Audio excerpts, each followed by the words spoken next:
3 күн бою көлдө дагы спонсор издеп жүрдүм да. Анан эми көлгө пляжларга түшүп калдым. Ары бери өткөн эмелер жамандап атат да. Кымбаттап кетти, анан көлдүктөр мынтип кетти депчи. Баарыңар ошол көлгө барасыңар да быйылчы.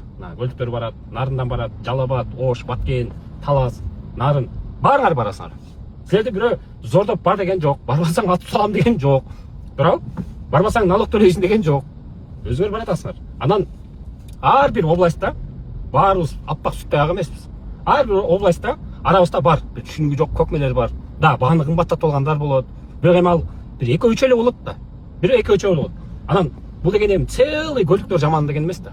Ошону бир эске алып, барганда силер зордогон жок эч ким, өзүңөр баратасыңар. Келип атканда деле анча-мынча нерсеге көз чумуп коюп келип, анан кышы менен комментарийде көлдүктөр мындай тигиндей деп жамандабастан көлгө барып эс алып ал. Эми арасында мен жок дебейм, бар эми бир экөө болот. Бирок ал целыйды жамандаштын кереги жок да. Бул жаман сыпат.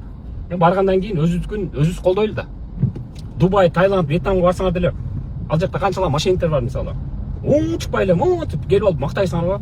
Ошондой бололу. Эми просто кечээ бир аз жаның кейип кетти. Сонун кирсең. Эми да, бир экөө болот жанагындай кымбаттатып алган мынтип алганчы. Анан бирок эми ал дегени целый жаман деген эмес да.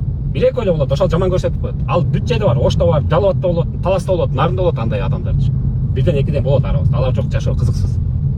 Бирок достор, өзүбүздүкүн колдоп, өзүбүздүкүн ушундай сезон келгенде барып, жакшы жагын айтып, жакшы жагына ниет кылып, жакшы жагын күмөн кылып, эс алып, жакшы эс алып, рахмат айтып, эс алып келгенден кийин жакшына отура берели.